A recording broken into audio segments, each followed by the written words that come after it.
Kebanggaan di hati, Pancasila sakti. Di setiap darah mengalir cinta tanah air. Semua bersatu padu agar bangsa maju.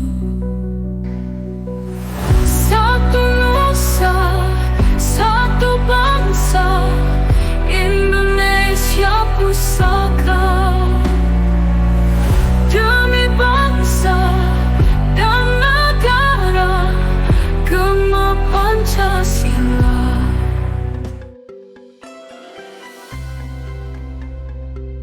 Demi keagungan semesta, selamat datang di kanal seri Kejeniusan Nusantara. Video ini hadir untuk berbagi kecerdasan tentang mengapa setiap orang Indonesia harus memahami Pancasila.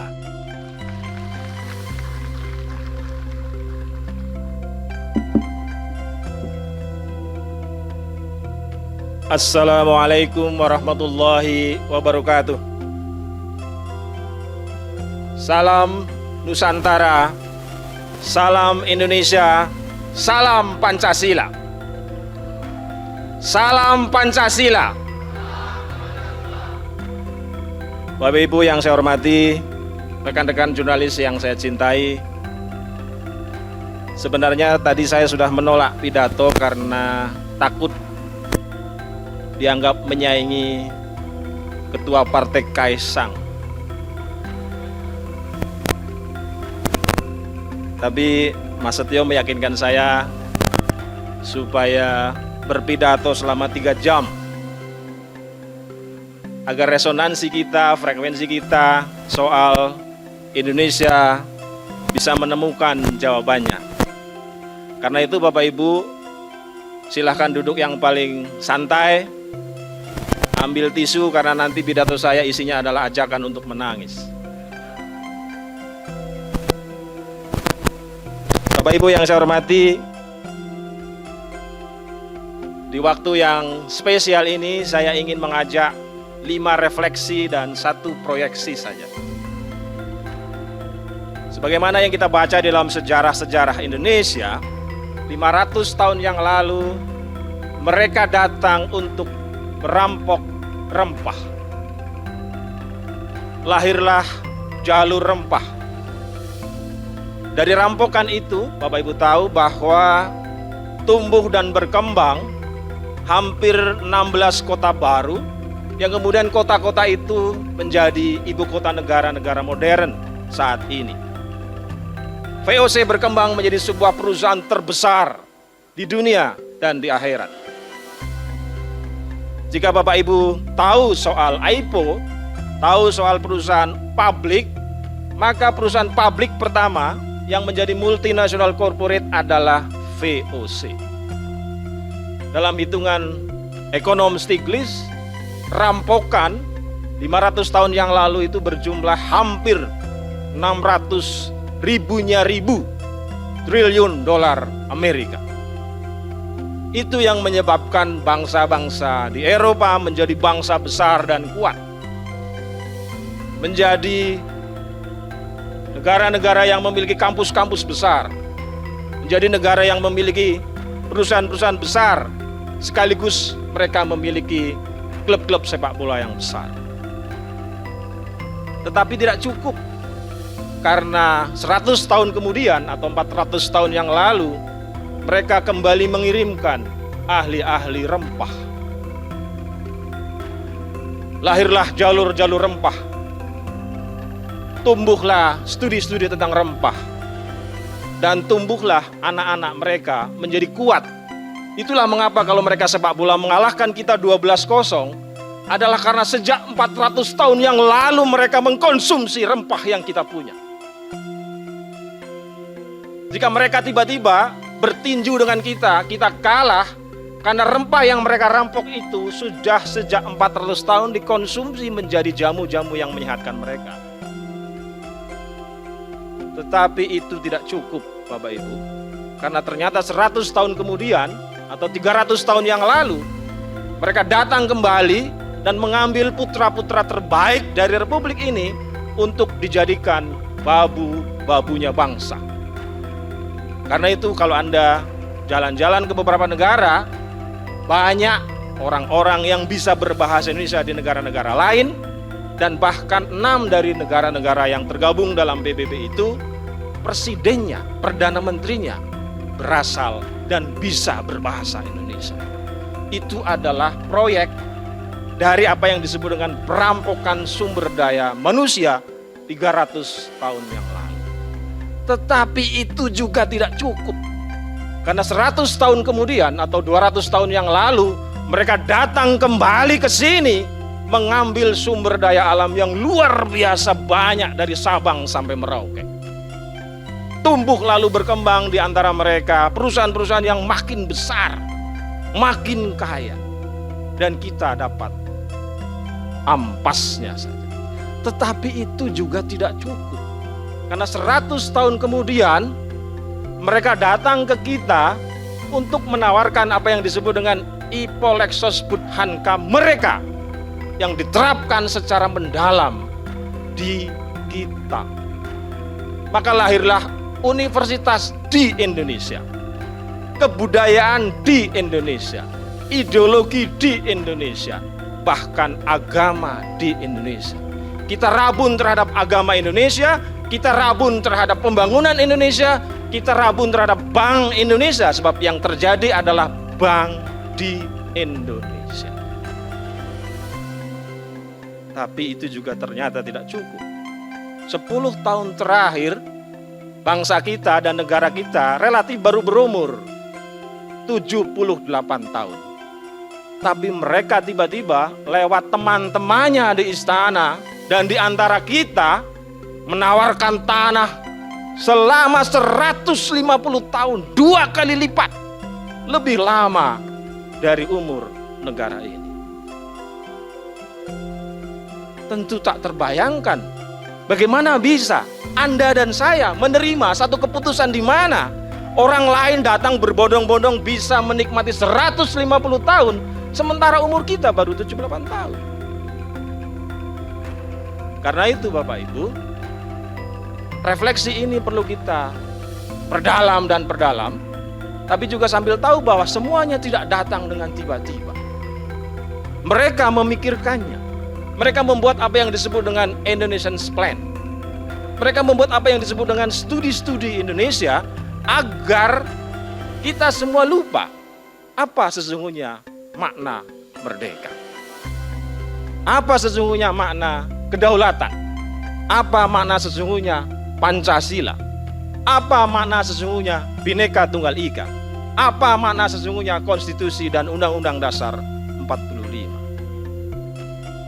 Karena itu proyeksinya, Bapak Ibu yang saya hormati, kita mengalami apa yang disebut dengan darurat nasional. Darurat nasional ini kalau dilacak, ternyata adalah buah dari rentetan yang sangat panjang. Minimal, jika kita baca secara pelan, kita ambil dari 60-70 tahun yang lalu, dimulai dengan apa yang disebut dengan trayek dependensia. Negara-negara postkolonial seperti Indonesia dibuat tergantung. Seakan-akan tidak menarik, tidak hebat, tidak luar biasa kalau kita tidak belajar ke Amerika, tidak belajar ke Eropa. Seakan-akan tidak hebat, tidak gagah kalau kita tidak menikahi orang-orang Eropa. Seakan-akan tidak hebat, tidak Indonesiawi, tidak luar biasa kecuali kita memakan makanan-makanan mereka. Setelah proyek itu berjalan 60 tahun, 70 tahun yang lalu, mereka menyempurkannya dengan teori apa yang disebut dengan the end of ideology. Seluruh ideologi telah selesai dan diselesaikan oleh kapitalisme. Jadi ideologi Pancasila, ideologi Islam, ideologi Hindu, ideologi kapitan, ideologi lokal, atau ideologi apapun yang mendorong orang untuk melakukan perlawanan dan penemuan jati diri dianggap selesai. Lalu disempurnakan menjadi the end of history. Fukuyama menyebutnya bahwa sejarah kalian, saudara Yudi dan teman-teman di Indonesia, sejarah kalian Anwar Ibrahim di Malaysia adalah sejarah yang sudah kami selesaikan, karena semua orang di Malaysia dan Indonesia, semua orang yang pernah kami jajah telah menyelesaikan sejarahnya menjadi sejarah bersama mereka. Dan ujungnya adalah the end of class civilization. Peradaban Anda, peradaban Timur, peradaban Nusantara telah selesai, sebab peradaban Anda dididik, dikembangkan, dan dikuasai serta dipimpin oleh mereka yang mengkarbon kopi seluruh tradisi-tradisi yang mereka kembangkan. Inilah yang disebut dengan Republik Darurat Nasional. Maka tak ada cara lain Bapak Ibu, kalau ingin bangsa ini, kalau ingin negara ini mengerti soal-soal yang sedang dan terus dikembangkan oleh Persaudaraan Matahari, dikembangkan oleh para pendidik, dikembangkan oleh Pusaka Indonesia, dikembangkan oleh Nusantara Center dan berbagai institusi yang masih waras untuk mengembalikan lagi kewibawaan Indonesia, maka sekali lagi tidak ada cara lain kecuali mengembangkan apa yang disebut dengan kesadaran Pancasila. Apakah kesadaran Pancasila itu? Pertama Bapak Ibu, harus mengembangkan apa yang disebut dengan Atlantic Studies. Studi-studi Atlantik yang telah dirintis oleh banyak orang, mulai dari Aryo Santos, Oppenheimer, dan berbagai orang yang kemudian menyetujuinya, membuktikan bahwa mula peradaban dunia salah satunya berasal dari sini. Dari tempat di mana kakek moyang Anda lahir, di mana cucu-cucu Anda nanti akan hidup. Dan itulah ontologi dari berdirinya Indonesia. Yang kedua, mengembangkan apa yang disebut dengan studi Nusantara.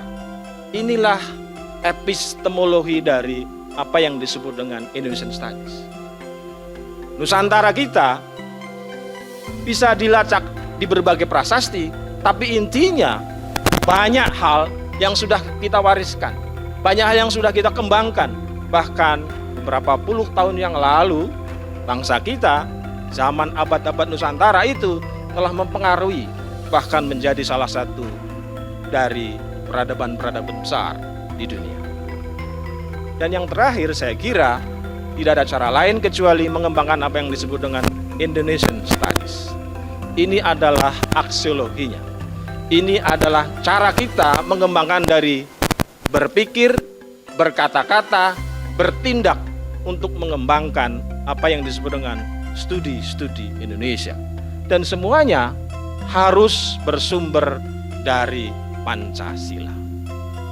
Sebab jika tidak, sebagaimana yang sekarang kita alami, di mana studi Pancasila itu hilang di sekolah-sekolah formal, informal, dan non-formal, kecuali tinggal cangkangnya, kecuali tinggal kulitnya, hilang dagingnya, maka seluruh produk undang-undang kita, seluruh produk peraturan-peraturan kita pasti mengkhianati Pancasila. Dan ketika ia mengkhianati Pancasila, ia pasti berkhianat pada dua hal, bahkan tiga hal. Pertama, ia berkhianat pada Tuhan. Yang kedua, ia berkhianat pada sesama. Yang ketiga, ia berkhianat kepada tanah leluhur. Tentu saja Bapak Ibu, kita tidak ingin menjadi generasi seperti itu, generasi maling kundang. Karenanya mari di hari yang berbahagia ini, di hari yang khusyuk ini, kita meniatkan jiwa-jiwa kita, pikiran-pikiran kita, tindakan-tindakan kita menjadi patriot Pancasila. Saya mengajak semua yang hadir di sini mendeguhkan kembali menjadi patriot Pancasila. Saya mewakafkan diri saya bersama teman-teman di 3 lembaga itu untuk terus-menerus menjadi anti maling kundang. Sebagai cara untuk mengajak Bapak Ibu agar menjadi generasi anti maling kundang, izinkan saya mengajak Bapak Ibu untuk berdiri melakukan Sumpah Nusantara.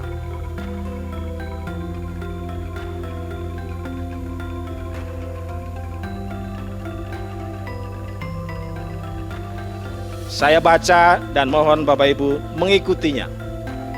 Tidak menyesatkan tetapi mencerahkan. Sumpah Nusantara. Kepada semesta kami bersumpah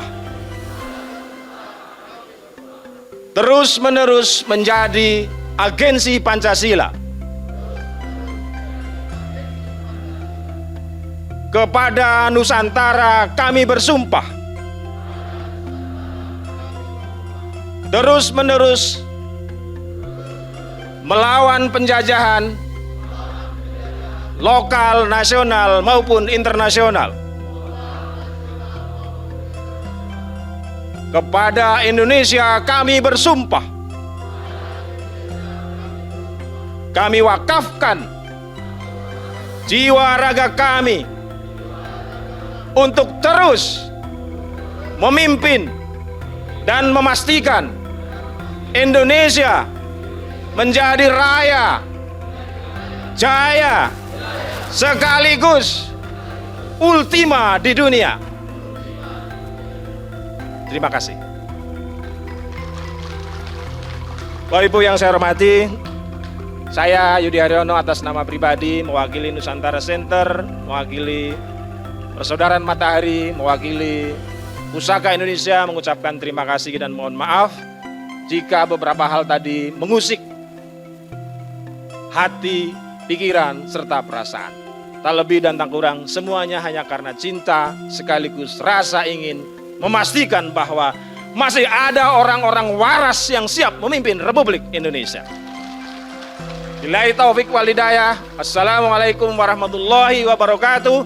Salam Nusantara, salam Indonesia, salam Pancasila. Salam Pancasila.